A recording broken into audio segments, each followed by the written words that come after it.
Welcome to the Four Quarters Podcast with Curtis Branch and Conley Phipps, Oklahoma's premier high school sports podcast, brought to you by Bravado Wireless. Welcome to Four Quarters Podcast with Kurt and Conley, and we're in the Chieftain Center tonight to interview the duo from the Lady Chieftains. And Conley, since you're former Sapulpa coach, I'm going to let you do the introductions tonight. Well, so happy to have head coach with us, Darlean Calip, household name, and then her longtime assistant, Nikki Cooper, better known as Coop. So, ladies, how are we? We doing good? Doing well. Well, thanks so much for joining us. Looking forward to visiting with you.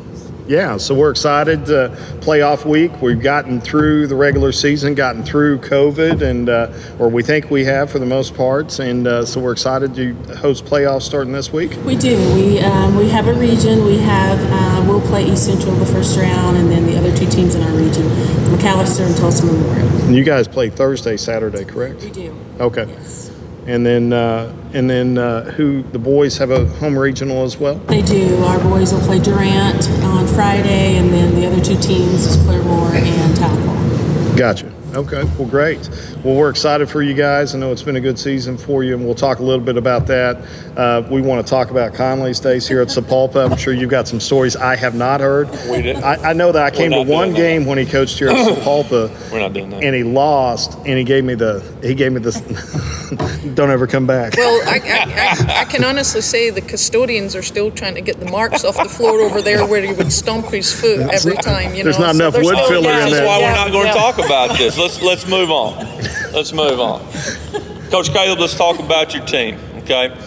I watched you guys play, 4 or 5 times while I was at Booker T, and you guys had a heck of a team last year, and now you're down to 5A, ranked number 1, excellent team. I mean, let's be honest, you could win 6A. If we had 7A, you guys could win 7A. I mean, got a heck of a team, and what I know about your team, you're led by, and this is kind of an interesting fact, you've got 2 former TU men's basketball greats, their daughters play for you in Poindexter and Hurd. But tell us a little bit about your team. Yeah, you're right. We have a really good team. Majority of the team's back from last year. We only lost one. Lost a really good defender and was kind of our enforcer. And that was one of the things we talked about at the beginning of the year was who's going to be that enforcer and I told him, I said, it doesn't have to be one person. It can be multiple people that step in and take that role. And they have, we've got, you mentioned Poindexter. She's leading us right now in scoring, averaging a little over 20 points a game. Anytime you have a 6'2" kid that can play multiple positions and can handle the ball, it just gives us an advantage. Staley Hurd, sophomore, do everything for us. Rebound, she's averaging a little over 8 rebounds, double figures. She just does so many things for us, offensively and defensively. Lexus Lewis, a 6-foot post kid that's developed and can shoot the 14, 15-foot mid-range, and just kind of a utility person around the basket, offensive, real uncanny, getting offensive rebounds. Got a couple of other kids that are role players that come in and just defend for us and give us a bucket here and there. But, we're very athletic. We're long. I can start my starting lineup. Staley's probably would be our shortest at 5'10". So we're very versatile. All those kids can play different positions. They're not a true 4 or a true 5. They play multiple positions. And so I just feel like that gives us a tremendous advantage. Well, you got unbelievable players, and I do want to go back and tell one quick story about when I was at Sapulpa. So my first year we weren't very good, and Darlene had 2 great players. One of them was pretty close to Darlene, Bryce Calip, who's having an unbelievable career at Missouri State All-Conference, just incredible player, incredible kid. And then she had another player, Chelsea Dungy, who's doing great things at Arkansas. Kurt, I'm not exaggerating. Those 2 could have started for me my first year at Sapulpa. Could have started on the boys' team. I watched them play before I watched the game that you told me never to come back. You jinxed me. Yeah. There are a lot of people who jinxed you that first year. I was just one of them. Well, I tell you, I came over here, and I remember when I took the job, I called Coach Calip. I said, what do you think? And she said it's a good place, and it is a good place. It's been good to you. It's been good to Coop, and you know, how long have you been here? This is my 16th year. Really? Yes. It has gone by so fast. It's a great place. You know, the community's been very supportive of our program, been very supportive of me. They've allowed me to be me. And, you know, the kids have bought into the system. And you know, every program has, you know, you're rebuilding sometimes. But, you know, it's just a great place. You know, they love girls basketball here. Yeah, big. And so, yeah, it's been Well, I've been in here many times when the gym was full and the girls' game's over, and I walk out and the gym's half full. That's true. You know, and here's the great thing about Sapulpa, and I tell everybody, they want to win. I mean, they support athletics, administration. I mean, they're going to help you. Yep. Now they're going to help you. So, Coop, I want to the first time. How long have you been here as an assistant? This is 13 years. Okay, so you've been here almost, and you were the head coach at Enid before that. For 7 years. And yes.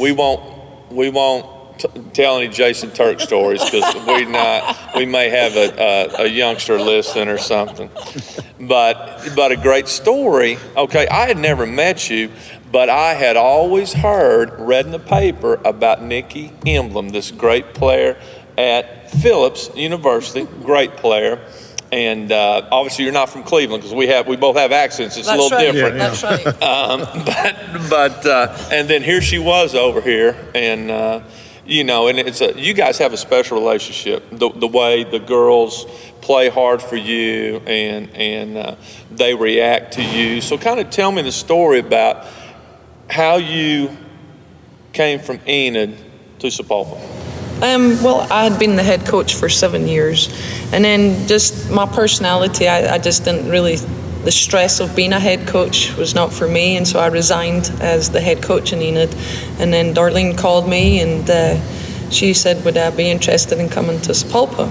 So anyway, she had me come over, and my husband, and we went for lunch, and we met some of the administrators. She gave me a tour, and we said, right, we're going to make the move, and here I am 13 years later. It probably feels like 23 years for her, but, you know, because our personalities are different. I'm kind of the crazy wild one, and she was really quiet when I first came. Fire and ice. Yeah. Fire and ice. And it's been good because I think she's come out her shell, and I think I'm more mellow now. People might disagree with that statement, but I think I'm a lot more mellow, quiet. She's kind of tamed me down a little bit, and I brought her out her shell. So yeah, it's kind of good cop, bad cop. And we, you know, off season, you know, just when we start in August, I'm the bad cop. She's the good cop. I was gonna say, it's and then when October 1st That's why it works. Yep. It's role reversal, and so yeah, we have a every good time coaching with it. staff has to have that component, and it worked out well for me. I was just always the good cop at Booker T, whether it was preseason or postseason. Right. Yeah, we rotate those roles Yep. during the course. But we have a good time. I mean, we find the you guys humor have in fun. things, and You guys have fun. people think she's quiet and innocent, and I'm like, little do they know.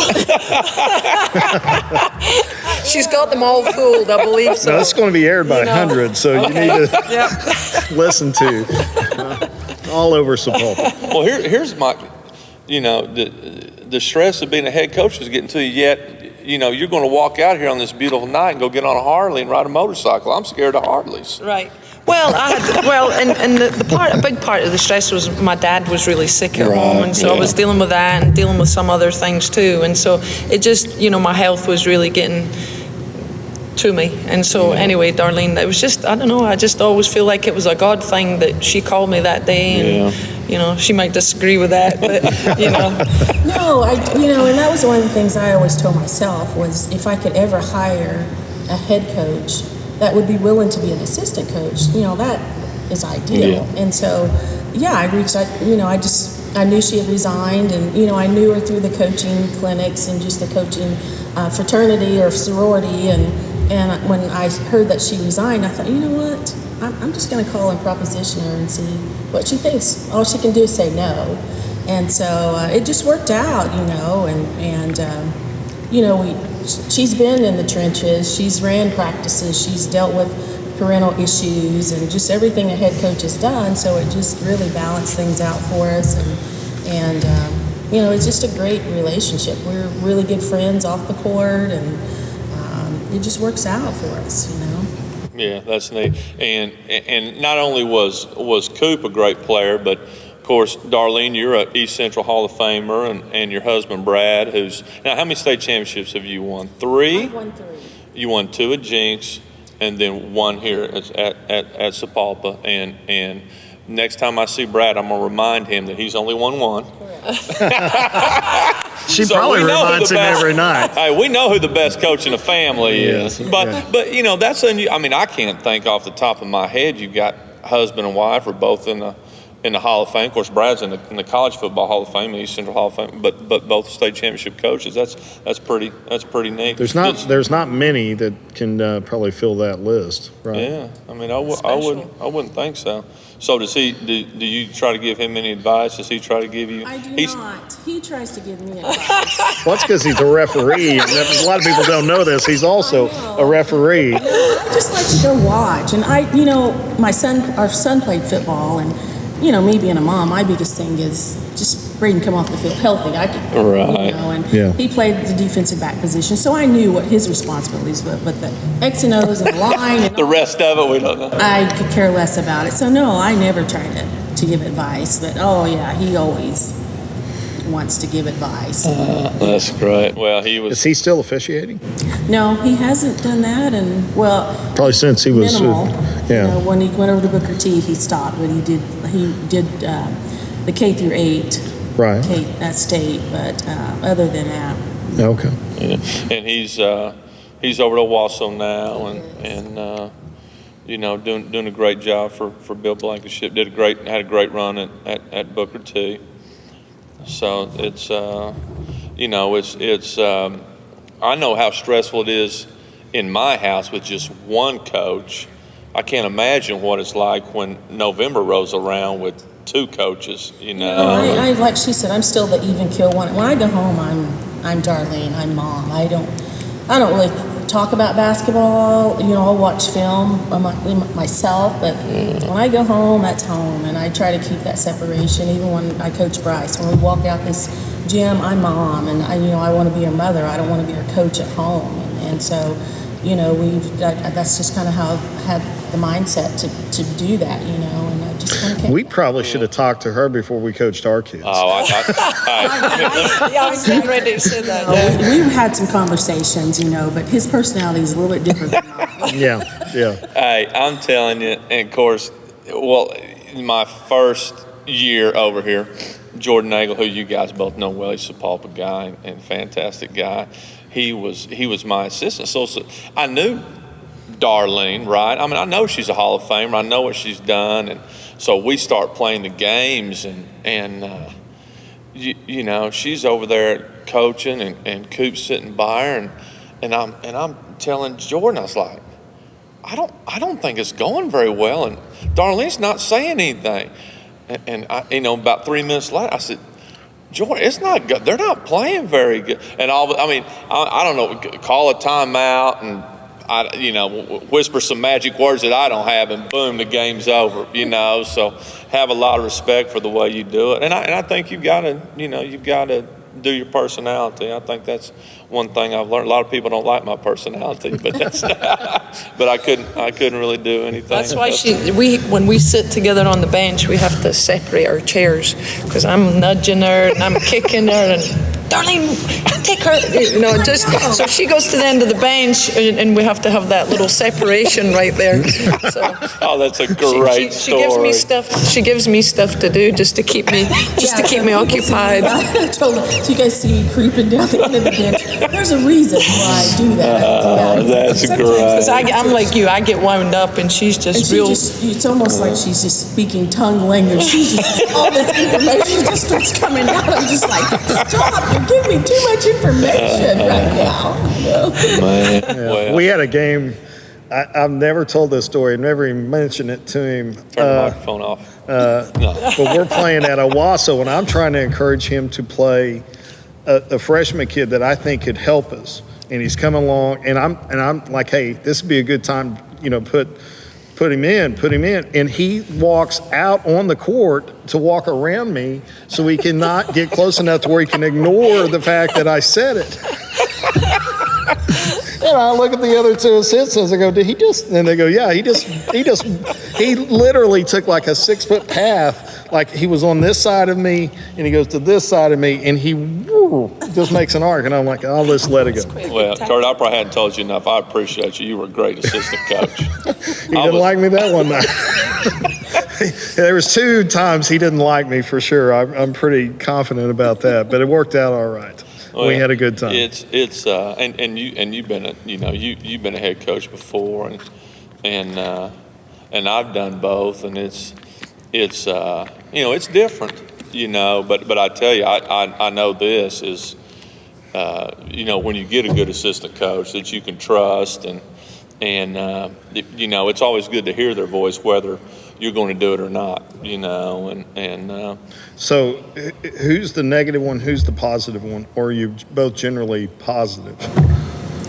I would say we're both pretty positive. We have moments where, but it's still, our language is still good. I mean, it's still in a good tone.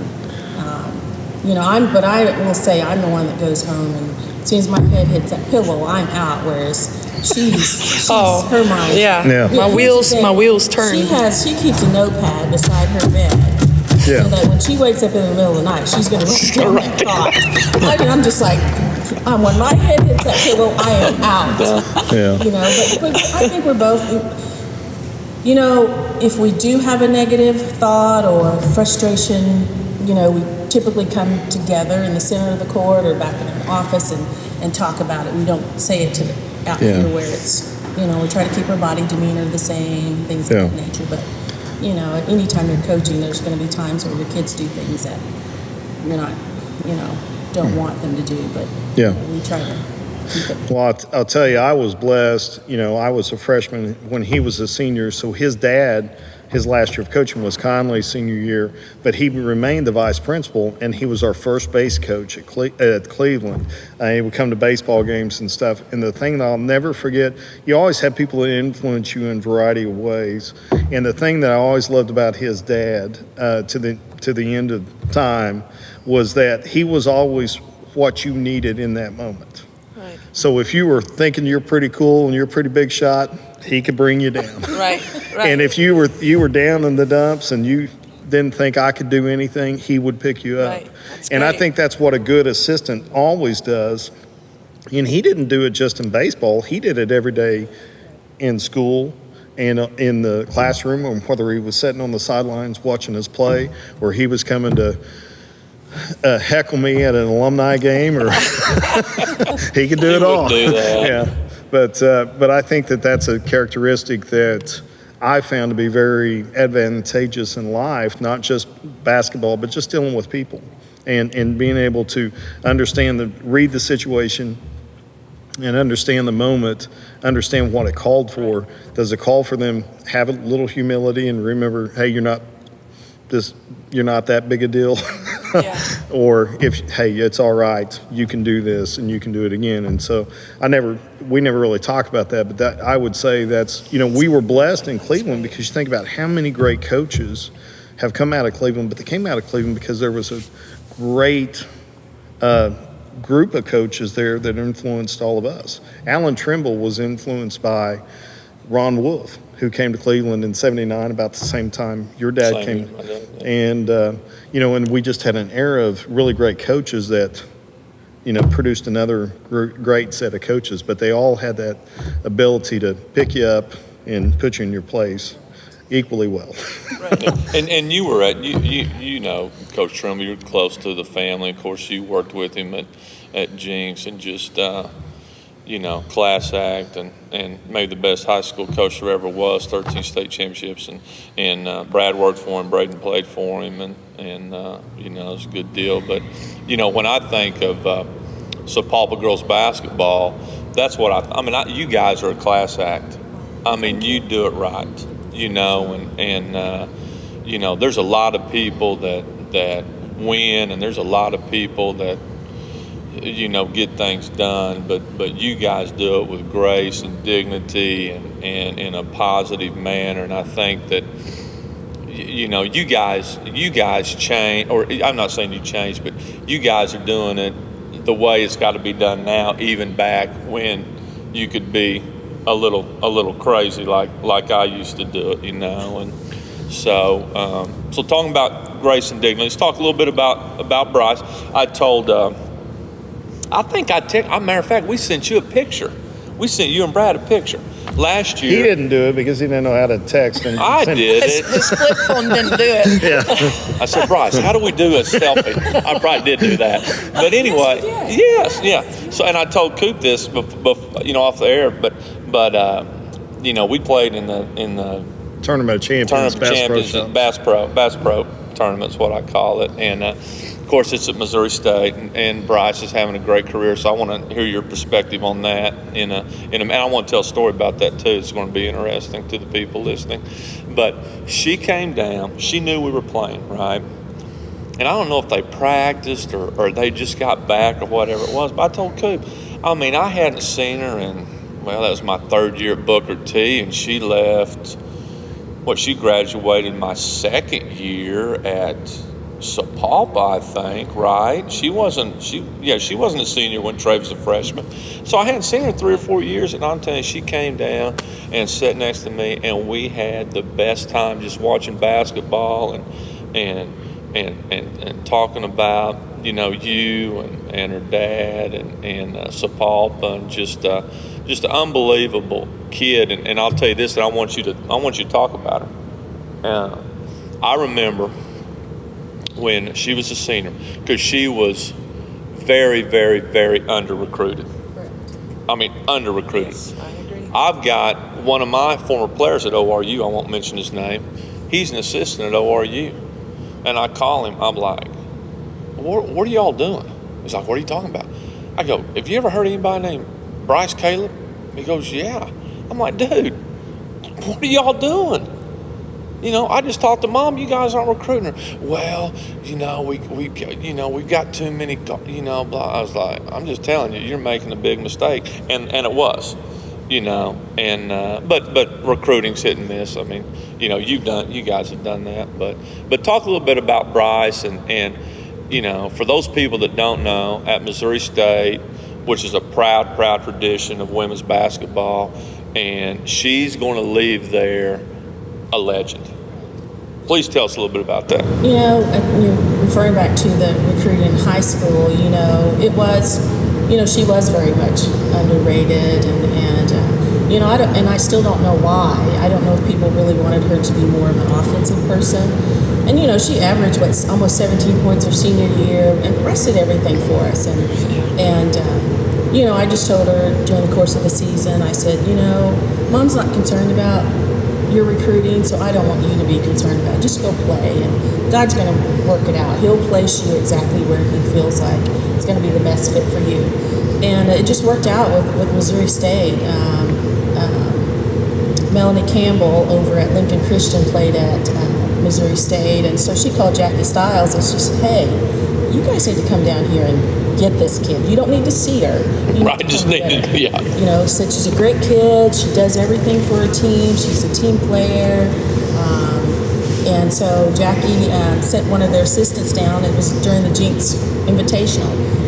And she came down and she watched Bryce play just one game, and she said, I love her. And went back and told Kelly Harper, who was the head coach at Missouri State at the time, and Kelly came down. Her and her husband came to Muskogee about 3 weeks later and watched Bryce and just offered Bryce. And and Bryce is she has a really high basketball IQ, and so in high school she would watch games and she kept up with teams and she knew a lot about him. So when Missouri State came along, she was like, Mom, this is, I've been studying this team, right. And so we took a visit, and it was just a perfect fit, And she's first year she went there, suffered 2 really nasty concussions, ended up redshirting, and so but the last 4 years she's played, and every year it's just gotten better, and for me, from a mom's perspective, it just,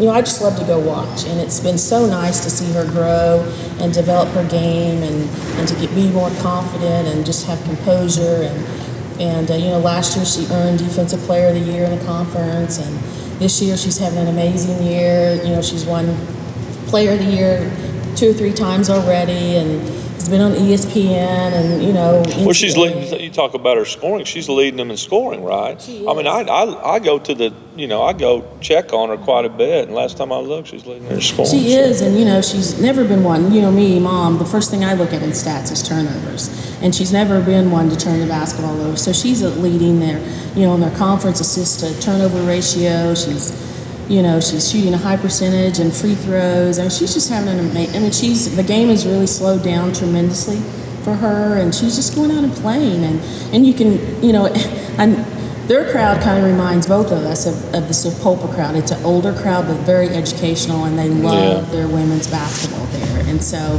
when Missouri State, when they're playing and there's 3 or 4 possessions they haven't scored, and Bryce is on the whether she's on the bench or on the court, they're yelling, "It's Calip time! It's Calip time!" That's awesome. Do you have that T-shirt? If not, I'm gonna register trademark that thing. And no sooner than that happens, she'll either make a couple plays to That's score, awesome. but you can feel her presence on the court, and it gives her team such composure, and everybody just settles down when she's on the floor. And her demeanor is so good, and she's just a team player. She takes part. That's what they played Friday and Saturday, and played Bradley. And Bradley, I think they were picked to be the second, finished second in the conference, and they won Friday night, but she wasn't real pleased with herself. She was really disappointed in her defense, and so when they played on Saturday, she made the adjustments, and she stayed up that night watching film, and went and made the adjustments defensively, and held one of the leading scorers in the conference to 10 points less than what she's averaging. So she loves playing defense. She loves her team. It's just been a perfect fit. Yeah, and that's what I talk to people all the time. First of all, I tell them Division I's not for everybody, because it is a job. You're playing basketball, but their daily schedule is just unbelievable. On top, then you add the academics, and I always talk to them about finding the right fit. It doesn't matter what level, just find the right place that you can foresee yourself being there, the next 4 or 5 years, even possibly living there in the future. Right. But it needs to be a good fit, and it's just been the perfect fit for her. Yeah, well, I tell you what, I'm so proud of her. She's such a great kid, and just when she played here, matured beyond her years, and it's just it truly, Curtin, you don't follow her as much as I do, because you don't know her like I do, but you talk about phenomenal career at Missouri State, big time. Phenomenal. Yeah. Just Academically, unbelievable. too. Yeah. She'll leave there in the top 5 in 3 or 4 categories. No, I bet. Free throw attempts. Last year she led the conference in free throw attempts, and was in the top 5 in that. So she'll leave there with several records, and but they're doing great right now. They're 10-0 in conference, and they've only lost 2 games, and they're excited about, hopefully, knock on wood, they get to go play in the tournament. Missed that opportunity last year, but it's just who would have thought, her going there, that she would have an opportunity to play in 3 NCAA. Yeah, they've had an unbelievable run, and it's a neat story, because, like I said, she was so under recruited, and then boom, the perfect fit comes along, and she takes advantage of it. So, well, Coop, let me ask you, and I don't think I've ever heard this story. Okay, I'm just worried what story you're going to bring up. We're on This is a radio. family show. This is above board. It's all good. Okay. So you tell me how you got to Enid, Oklahoma, and Phipps University. I want to hear this story. I was playing for the Scottish national team, and we were in Denmark, and the coach from Phipps, Carol Carter, was there recruiting. She had a player from Denmark that already played on the Phipps team. So she was watching me play, and So she asked the Scottish coach about me, and I had gotten married when I was 19, and I'd married too young. It was just a silly mistake, and so he ended up saying something to me, and I'm like, well, yeah, I'm going to go, because I'd been offered a javelin scholarship, and I turned it down to Nebraska. I turned it down. Never heard that. I had no idea. I turned it down because I was getting married, and then I got married, made the mistake, and then I got this opportunity, and so I'm like, these opportunities don't come around back then. So I said, I'm going to go to the States. So that's what I was saying earlier. I flew into the States. I flew into Dallas, and then I had already been to San Diego, Edinburgh, where I'm from in Scotland, and San Diego are twin cities, and we had stayed with families from the Twin Cities Society cool. and played basketball, and so I'm like, that was my first picture of the USA. Well, I ended up taking when I came and I flew from Dallas. I flew from Dallas to Enid, and I was in a plane that I couldn't even stand up in, and I'm having to go to my seat and sit down, and I'm looking out the window, and all I see is fields. And I get to the airport, and it was like 100 degrees. I'm coming in from Scotland, and I'm sitting on the curb waiting on the head coach coming to pick me up. I didn't even know what she looked like. I didn't even know anyone in the country. So every time I would see a female walking by, I'm like, I wondered if that's her. But anyway, I ended up playing 5 years at Phipps University and playing 3 sports, basketball, track and field, and soccer. And then ended up teaching and coaching in Enid for 10 years, and then that's when Darlean lured me to Sapulpa. Phenomenal athlete, much better. I mean, back when I was at Sapulpa, if I'd have had my assistant, pick one, Jordan Nagel or Sidney Carter, play against your assistant, Nikki Cooper, I'd have taken Coop. So Scotland. So is that why you love golf so much? Because I actually never played golf in Scotland. I was too busy, doing my track and field and soccer, and that's all I did was went to school and trained all the time. And it was when I came here I had the opportunity to go play, and I really hated golf at first because you don't get that instant satisfaction but that one good one good shot just keeps you coming back. And I just used to go to the golf course by myself. I'd go at daylight and I would play 36 holes, and I got to know all the old men, and they'd say, hey, Nikki, come play with us. Why doesn't that surprise you? That's why you have all the sugar daddies here. I know, that's true. She does. Hey, but don't tell my men out there. Oh, they love her. Yeah, don't tell my husband though. Well, hope you don't have Spotify. So anyway, so that's how I just loved. I started getting better, and then my scores started getting better, and it's a game that you'll play good one week and play like you've never played before the next week, and so I just love it. I still play with all the old men in the summers, and it's just I love the banter. Our Thursday workouts are around those old men. Hey, I gotta get to the course. We can't work out on Thursday. Have you ever had a hole-in-one? I've actually had 2 hole-in-ones. I had one here in the US. I had it in Enid, and then I had another one when I went to Scotland. Okay. So I've had 2 hole-in-ones. So I bet you're. Hold on, I've got to tell this story. This is the only time I'll talk about myself. I had my only hole-in-one. I hit this is no lie. I pull one out at the Patriot, the 9th hole, and I think I'm going to hit somebody on the putting green. That's just to the left of the, and there's 2 trees, and in between the 2 trees there's an oscillating fan. And I hit, and I know this is pulled, and I just turn around and look away, and I hear doing where it hit the oscillating fan, and the guy goes, it's headed right towards the flag. I'm like, you guys are crazy. I go up, pull up there. I'm just sheer embarrassment. I have no idea where it went. And one guy sprints to the hole and looks in the hole, and it had gone in. And I'm like, you couldn't recreate that shot in a million years. You couldn't. But so that's my hole in one. Yeah. If it doesn't hit the fan, it kills kills somebody it kills an adult dining on the patio. Yeah. It's an ambulance. It's an ambulance or a hole in one. One of the 2. Oh yeah. So on my hole in one card it says 6-iron/fan. That's pretty good. Yeah. That's pretty good. Well, are they going to? I saw in the paper where and we may not know this yet, but the A and B state tournaments, they're going to start them on Monday. Did I see that? They're doing and they're going to play all 4A of them districts tonight.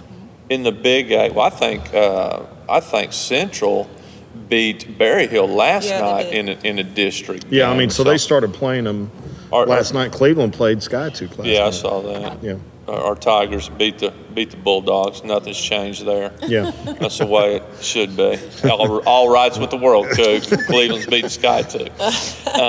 Well, you see any kind of, are they talking about, making any adjustments to the state tournament to try to keep it sanitized or to try to, stay away from a COVID outbreak or anything like that? We even talked about possibly starting on like a Tuesday as opposed to a Thursday, just to kind of keep things separated and keep the game spaced out. I know here after the 6 o'clock game, for both on Thursday and Friday, everybody will have to exit the building. Really? The company that's going to come in and sanitize everything. That's smart. That's good. And then they'll, for the 8 o'clock game, they'll let them back in. So they are doing some things to try to keep it as safe as possible for the kids and, the fans. And but, I think everything still is pretty much up in the air. We're still trying to figure out things there.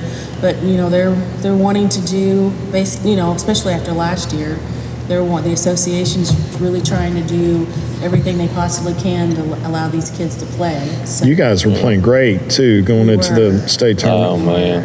Yeah. We were 15 minutes from loading the bus. Yeah. Everything's all packed. We're sitting back here. Kids have had their pregame meal, and I get a text about 15 minutes before we're to board, and they're like, it's been canceled. I'm like, what?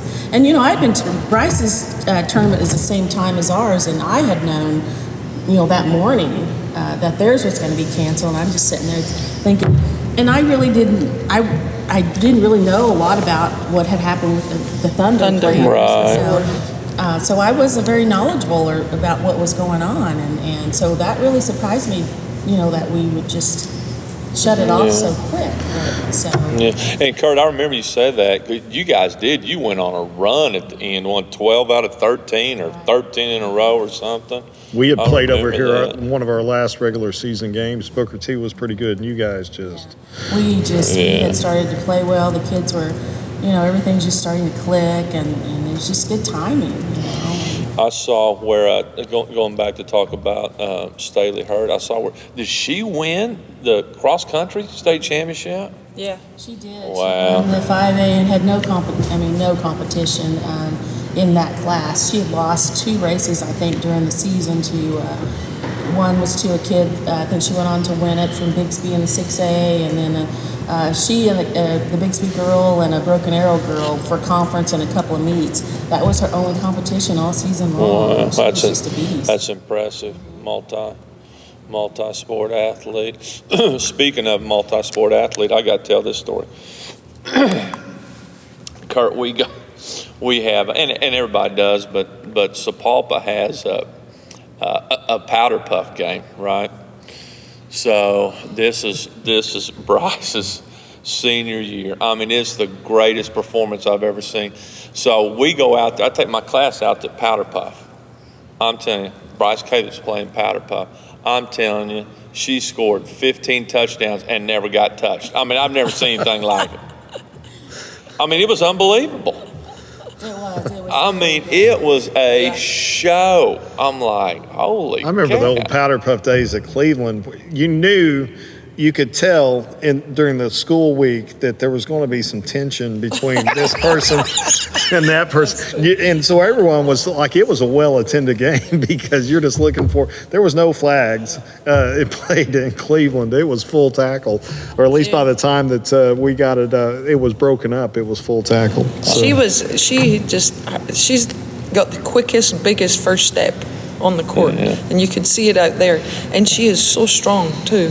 She's been the toughest kid in the weight room that I've ever had. Unbelievable, her strength. Yeah, it shows, and when you go to that next level, that's a big part of it. It's a big big adjustment. But well, that's the thing I'll credit Coop to is our weight room. She does all of our strength and conditioning, and when a couple of years ago, Sapulpa hired a strength and conditioning coach, and they wanted all of us to put our, and we tried it, but to us, there's just so much more when you're doing it as a team, because obviously we couldn't put them all in the same class. Right. But so when you get them all in the weight room together as a team, the camaraderie, the mental toughness, just the commitment, and she's done a great job of doing that and teaching that to our kids, and so I think that's helped our kids tremendously in going to the next level, because they do know how to lift, they do know the purpose of being in a weight room, and they take it serious. They're focused on getting stronger, because we emphasize strength, we don't emphasize bulk. And for girls, I think that's huge, that they have an understanding of, hey, we're not trying to make you massive and put tons of weight on you, but we do want you strong enough to embrace contact and still have good balance. And so, she does a great job of that. A lot of it's injury prevention, too. Yeah, it is. Yeah, well, first of all, you want them to feel good, you want them to look good, and then also the injury prevention, and we try and, work their quads, their hamstrings, and keep a balance, and, I think when they look good, you can see them looking in the mirror sometimes, and flexing, and, let me tell you, back when I looked good, you couldn't get me out of a mirror. I'd stay in one all day. You know what? I never even glance that way now. We don't just lift weights. We do a lot of things with the med balls. Yeah, I noticed y'all had a ton of med balls in there for core strength and stuff and explosiveness. Yeah, we do. We do plyometrics. We do calisthenics, jump rope. We do free weights. We do the machines. Do you do any during the season? Yeah, we continue to lift during the season. Yeah, last year we lifted all the way up until the season, because the last 2 weeks we were out with, whether it be ice or whatever, that kind of messed up our plans. And so, this week we didn't want to basically start again. Right, start over, get sore. Nature. But no, we lift 2 days a week, 3 days a week actually, Monday, Wednesdays, and Thursdays all through the season. Oh, that's great. I'm gonna do some like clean and jerks, cleans, deadlifts, bench. Are some of the main lifts. Yeah. But it's so funny. It always makes me laugh when the sophomores come in that have never lifted before. Can't get the bar and off it's like, and their mental toughness is like right here, and they're so weak. And then you can see as the year goes, they get a little tougher, get a little bit stronger, and they kind of buy into what you're trying to sell them, because they look around, they're like, well, she's doing it, and she's, so then like, I better get on board with it. Yeah, I think that's one of the things that you see really good girls programs do, and we tried to emulate when I was at NOAA, and some of the things that we tried to do was that, because it's so important. You don't want a girl to get hurt, and just there's some preventative stuff that you can do to give them some core strength, to give them some strength in certain parts of their body to eliminate or limit the ACL injuries. That's right. And so that's a critical thing. So. Until the end of February, new Bravado Wireless customers are eligible for 50% off of a new iPhone 11 with a new monthly plan. And on top of that, your second and third months of service are on us. It doesn't get much better than that. Visit bravadowireless.com for store locations. Restrictions apply. See store for details. Coach, you guys went from, we talked about earlier in the show, you went from 6A to 5A. Been a long time since Sapulpa's been 5A. Playing in a 6A league in the Frontier Valley, which, in my opinion, I'm sure you'd agree with me. If it's not the best league in Oklahoma, it's for sure the best league on this side of the state. Any reservations about being the only 5A team in a 6A league, or is that just all positive? I like it. I think it's positive. I've never been one to shy away from a competition. I've always been a coach that wants to play the best, because I feel like we can compete with the best, and so it's been an adjustment for us, actually, because we've had to educate ourselves on 5A teams, because we haven't. Right, that's a good point. But fortunately, some of the tournaments we played in, it allowed us to see some of the teams that we could possibly face.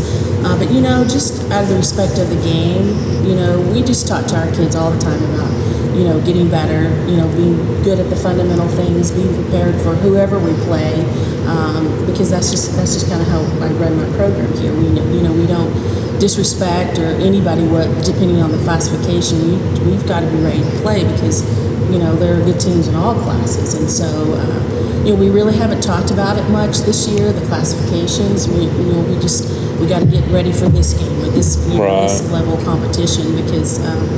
And those games are only going to prepare us for this level, and so our biggest challenge is just keeping our kids focused and not listening to the outside because everybody thinks that the championship is ours, and we're like, no, it's not. We've got to go out and play every game. We got to shoot the ball, and we got to make shots. We got to defend. We got to rebound, and so it's kind of been a challenge for us as a coaching staff to just kind of keep the kids focused, but to just educate ourselves on. Well, and you didn't have a summer either. No. So the summer is usually when you can go to camps and see other teams, see what they're like. You can peek across the gymnasium at ORU or at TU and say, oh, okay, that's somebody we might play in the area finals. You didn't have that this summer. How did that impact the development of your kids? Because you got a young team, relatively speaking. I think it hurt us because there were some kids that some young kids that I really would have liked to have seen play this summer with the older kids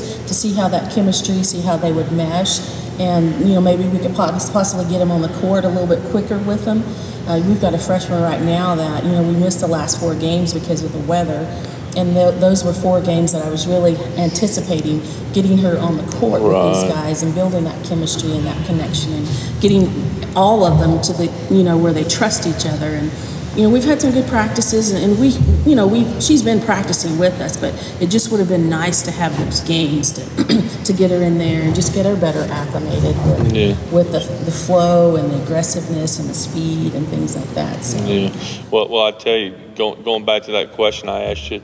And Brad was the AD at Booker T when we did it, but we went from my second year at Booker T, 2019. We left the Tulsa Public School League, the Green Country League, and all those great rivalries. McLean and Memorial, and we had just gone from Booker T won. They won 16 state championships. 13 of those have been at 5A, and then my first year we were 5A, then we went back up 6A, and they'll never be 5A again, and so the thinking was, well, who left the Frontier? Bishop Kelly, I guess, and they had a spot, and the ball kind of got rolling. I think it's been a great. I know it was good for us while we were there, and I think you're right about the competition and not shying away from anybody, and I think that only makes you better at the end, which is where it counts. Doing rankings was a little bit different because you weren't familiar with the teams, So at the beginning of it's like, well, how do we rank this team? So we made a few phone calls, and we were familiar with the Ardmores. We played Ardmore last year, Shawnee. We were familiar with some of the teams that are typically always there with pretty the 5A. But it was a challenge. Let me ask you this, because we've talked a lot about this with some of the boys coaches. I'm a Twitter guy. I get on Twitter, and if you ask my wife, way too much, but I've never seen. On the guys' side, on the boys' side this year, in 5A and 6A, so much controversy with the rankings. You get the split. Well, this team's up here on the split, and then you get on the top 20 rankings, they're down here, or I guess vice versa is most people are mad. They're ranked 6th in the in the top 20, but they don't have a home regional on the split, and.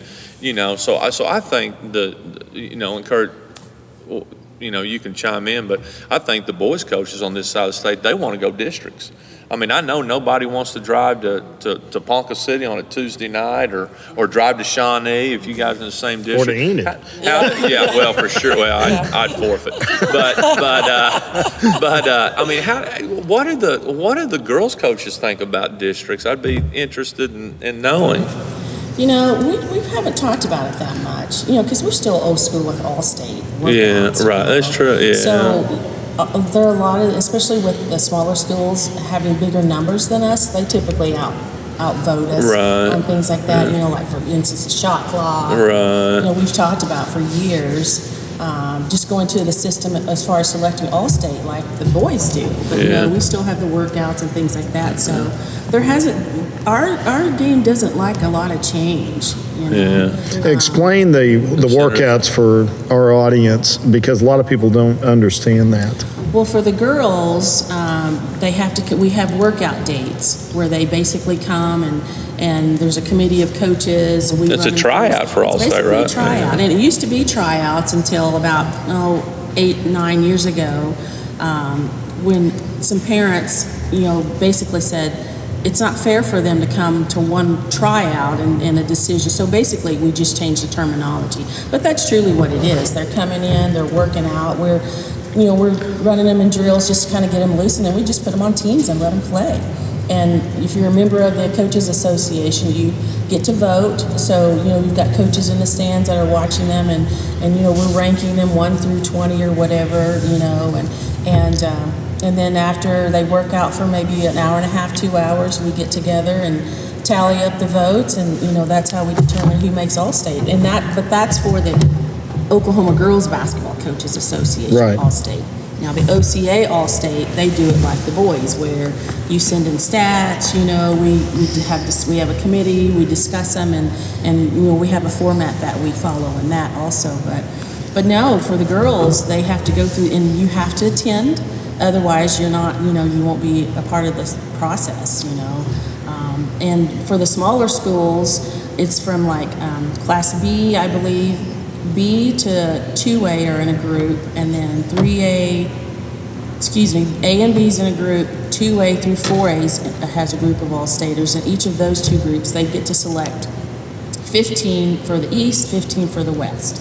For the larger schools, 5 and 6A, we select 10 girls amongst those two classifications, and we have, each group has some alternates and things like that, but no, it's a process where they have to come in and work out, and you still have to send in stats and all that stuff, but they have to be present. Even if they're injured, they have to come and be present.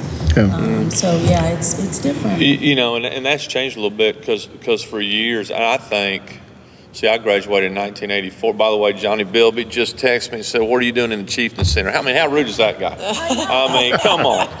What's wrong with you? I hope you listen to this. So I think 1984 was the first year in Oklahoma for the boys that they had small school and large school.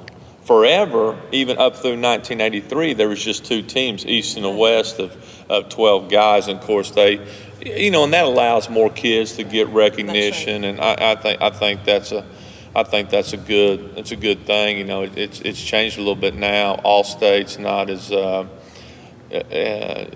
glamorous to some because they go to school early. It's just kind of changed, and for those Division I athletes. But it's interesting for sure. But ladies, we appreciate your time. It's been fun. Yeah, thanks for having us. I was talking to your old sidekick this morning, and we kind of agreed that this show would only last 20 minutes if you would talk a little quicker. I can't believe he got out and quit looking at himself in the mirror long enough to talk to you. Huh? Coach Nagel, that's my guy. I tell you, one good story. When I got the job, when I got hired at Sapulpa, Johnny Bilby, who we're no longer friends anymore, but he told me, he said, "Hey, you do what you want to do, but we've got this young assistant, Jordan Nagel. I think you'd really like him, and he'd really be good." And I said, "Okay." I just took his word on it, and Kurt and I had a great relationship when we were working, and just like you two, and I was that way with Jordan. And matter of fact, he texted me and said, heard you're going to be in the Chieftain Center doing a podcast. He listens to the pod. I took him a hat the other day. Yeah. And so he's one of my all-time favorite people and did a great job for me at assistant coach Sapulpa. He's done great things as a head coach, so I'm really proud of him. He's great. He's just a quality guy. He is. He really is. super high character. Yeah, he's a high character guy for sure. But Did Conley bring you a hat, Darlene? Conley didn't bring us anything. That's right. It's mere presence. He thought would be enough. Kurt's in charge of that. Yeah, so I'll get you all some swag. We're working on some swag. We're trying to figure out how we can get our two heads in a like a basketball shaped logo, and we don't think we can do it. So we're gonna have to figure out something else. But we appreciate your time. We appreciate you taking time out of a busy week to be a part of our podcast, and we're excited for the rest of the season for you, and just glad to know you. I've known you for a long time and appreciated from afar when you used to kick my tail when I was a little old homeschool coach at NOAA, and we would always face off in the Jinx tournament. It seemed like every year we faced off, and but had a lot of admiration from those days and how classy you were and how you treated us then, and so excited to see you guys this season and finish it out strong, and good best of luck to you the rest of the way. And Coach Coop, thanks for spending time with us as well. Thanks. And we know you're busy, adding to we the know Lord. I'm going to tell you. She has not written any notes so far. Well, post practice. I text. I got to tell you this, just because you'll enjoy this. I text Darlene. I said, Coach. I said, hey. I said, Kurt Branch and I are doing a podcast. I said, sorry, it's short notice, but can we come over there? We'd really like to talk to you and Coop. And so, she got right back with me. She says, I am. Now, I'm in. She said, I don't know if Coop can make it or not. And I said, well, if Coop can't make it, we'll go on without her. Thanks. But I'm glad you made it. Okay. That's why I invited you. And she's like, yeah, I'll do it if you'll do it. And then she texts me back. I said, well, I'm in. She said, you think they'll have a translator? I said, please. Got subtitles at the bottom. This podcast is brought to you by Bravado Wireless. We believe in the power of connection.